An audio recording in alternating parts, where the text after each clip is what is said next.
E agora eu tô aqui com a pessoa que eu falo que ela mudou minha vida, porque quando eu estava no primeiro semestre de educação física, eu fui ver um curso dela e que o tema era natação para bebês, e foi aí que ela despertou aquela chispinha assim no meu coração, que eu falei assim, é isso que eu quero ser quando crescer.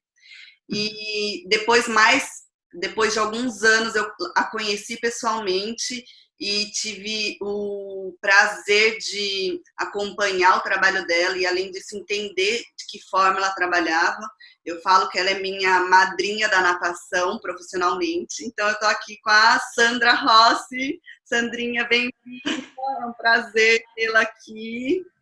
Nossa, obrigado. Depois de todas essas palavras, eu me sinto muito honrada. Obrigado mesmo, tá? É um prazer estar com você. Não, e Sandrinha, você sabe o quanto você influenciou minha vida, né? Talvez, e eu fui falar isso depois de muitos anos, mas assim, eu tenho isso muito latente, porque eu lembro que a forma como você colocou a natação para bebês era muito diferente do que eu, como ex-atleta, via a natação, que era uma natação que também já vinha de uma teoria muito mecanicista, né? De como girar o braço, da técnica e tal. E você começou a falar de natação para bebês, que para mim sempre amei muito criança, mas além do amar criança, você falava de um desenvolver. Para mim tem algumas palavras que são muito chaves, assim, quando eu olho para você e quando eu entendi, né, seu trabalho, o desenvolvimento integral da criança, a segurança, né, que daí a gente está falando, estamos falando de salvar vidas, né? Estamos falando de uma motivação como ser humano. Eu brinco até que é um dos meus propósitos de vida, né? Quanto mais crianças a gente conseguir incentivar na água, né, e tiver um bom domínio do seu corpo na água, mais vidas a gente vai evitar que se, entre aspas, acidente, né, que é uma das principais causas, né, de ou morte ou também de acidentes relacionados com crianças. Então, primeiro, é um prazer mesmo tê-la aqui. E eu queria que você começasse a contar, compartilhasse a sua história com a água, né? O que te inspirou a começar a estudar os bebês, e hoje em dia você, como diretora do INAT, é um dos eventos mais importantes e significativos, eu acho que da América Latina, eu arriscaria, não sei se do mundo, mas assim, é um evento muito grande que move muitos profissionais, da natação infantil, né, algo que não sei, uns 10 anos atrás a gente jamais imaginava que se juntasse, né, tantos profissionais falando só de natação infantil. Então, assim, seu trabalho realmente inspira, você está viajando sempre por todo mundo para sempre tentando descobrir melhores ferramentas ou metodologias ou teorias. Então, eu queria saber um pouquinho da sua história e depois você vai compartilhar um pouco dos seus conhecimentos também. Legal, nossa. Bom, mais um momento feliz. Obrigada. Bom, tá, se eu fui nadadora também, né, dos 7 aos 15 anos. Infelizmente, na época, nós paramos de nadar porque a equipe acabou onde nós treinávamos. E aí, o último ano meu de nadadora, eu tive a felicidade de ter como técnico também o Fontanelli.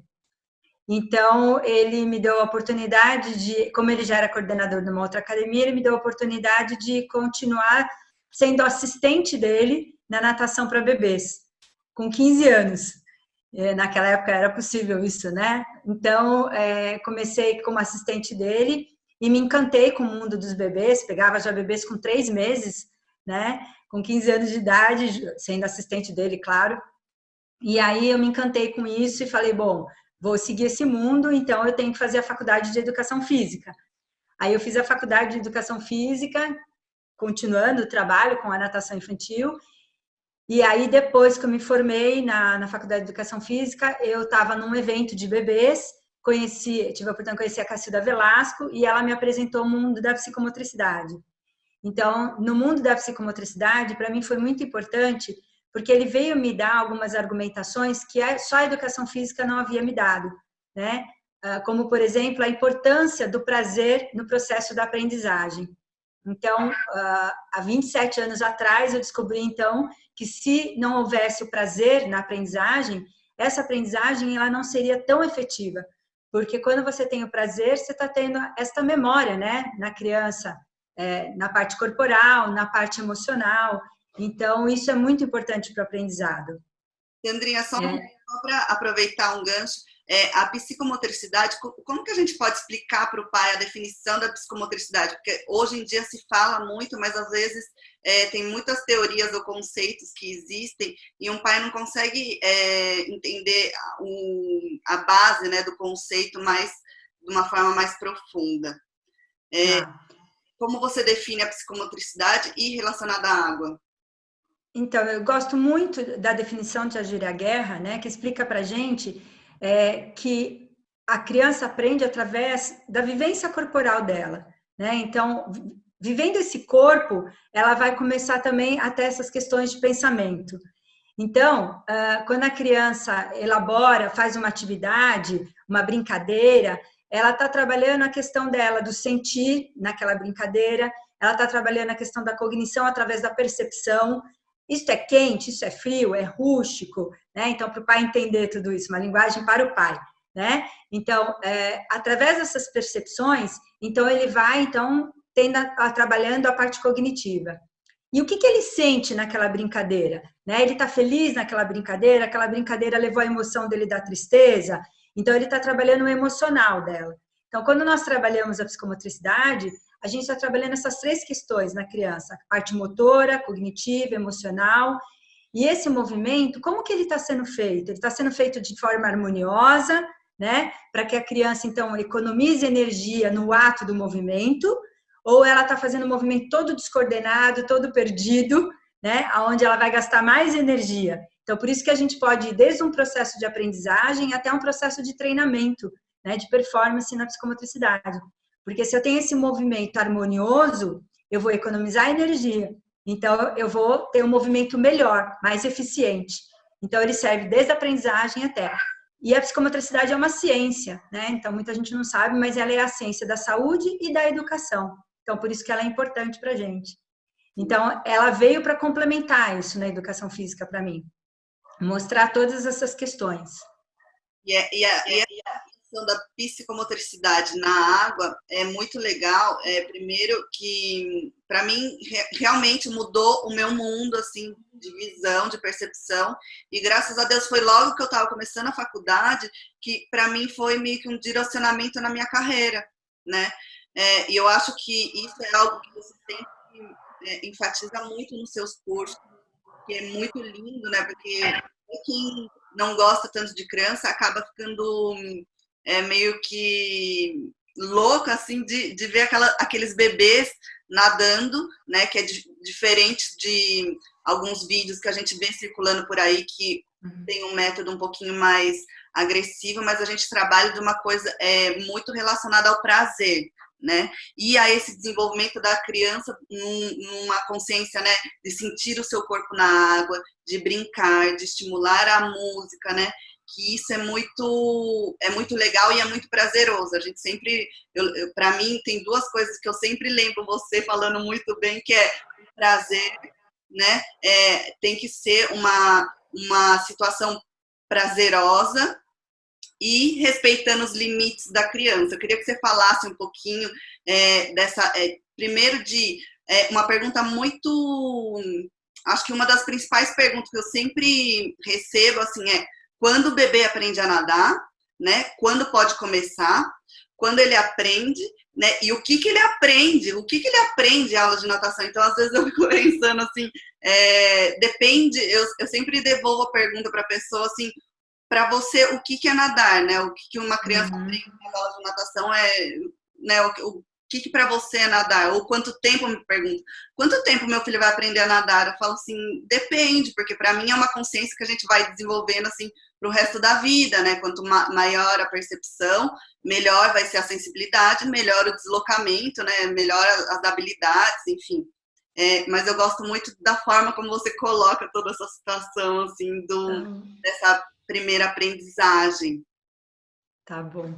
Então, vamos direcionar aí, assim, um pensamento para a gente entender. Primeira coisa é o que você falou, o que é nadar, né? Nadar significa se deslocar na água, porque muita gente às vezes associa com os 4 nados, né? Então, isso é importante a gente entender que não, nadar é se deslocar na água.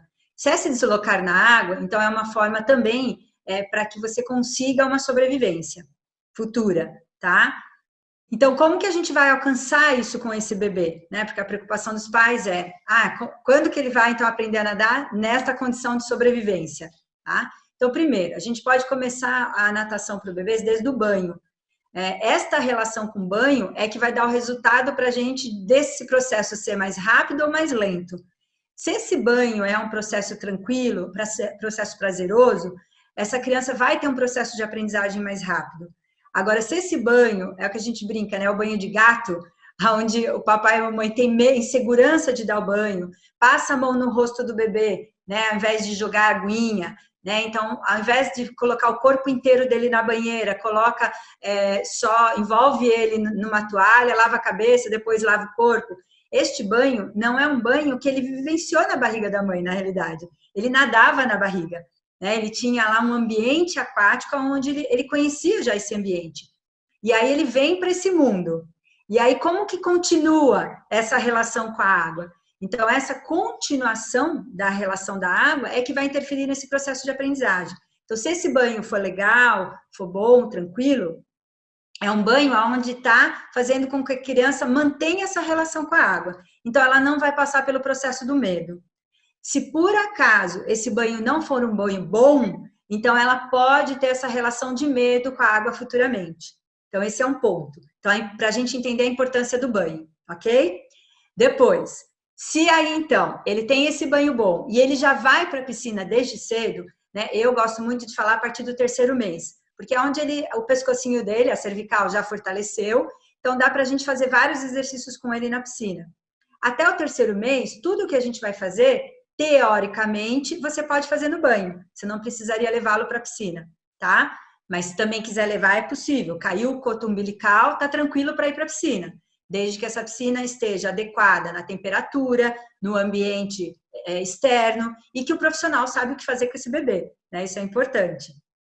Então, assim, se ele, então, nasceu, teve o banho legal, foi para a piscina lá com os 3 meses, fez a sequência do trabalho, e esse trabalho não foi um trabalho forçado, né, onde vise somente a flutuação dorsal, somente a sobrevivência, onde visa esse desenvolvimento integral que você estava falando da criança. O que é esse desenvolvimento integral, né? É aquilo que a gente já falou. Como que é a parte motora dele, como que é a parte cognitiva dele, como que é a parte emocional dele.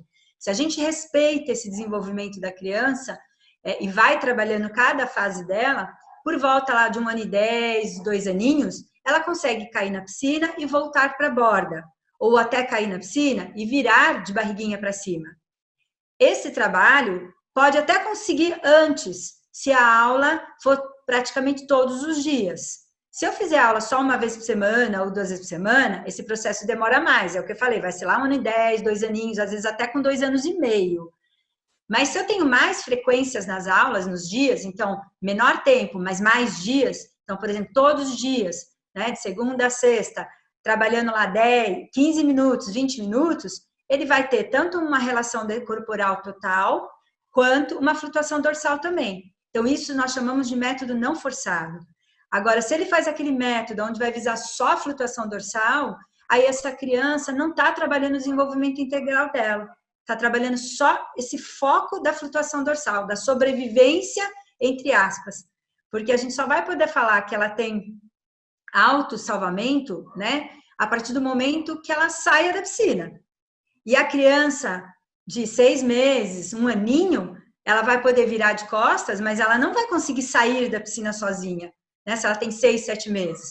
Com 1 ano e 2, aí sim, ela pode ter até, se a borda da piscina for aquela infinita, né? Aonde está no nível, ela vai até conseguir. Mas se não for, ela não vai conseguir também. Ela não vai ter coordenação motora para subir. Então, isso é muito importante o pai e a mãe entender, tá? Que a criança, da mesma forma com que ela nasce, fortalece o pescocinho para segurar a cabecinha, senta, né? Então ela tem que fortalecer a coluna para poder sentar sozinha. Aí ela tem que fortalecer todas as perninhas para ela poder ficar com um aninho em pé e andar. É a mesma coisa na natação. Se a gente quiser antecipar todo esse processo e não for com muito cuidado, eu posso estar agredindo o desenvolvimento dessa criança. Aí a gente fala dos tipos de estresse que tem.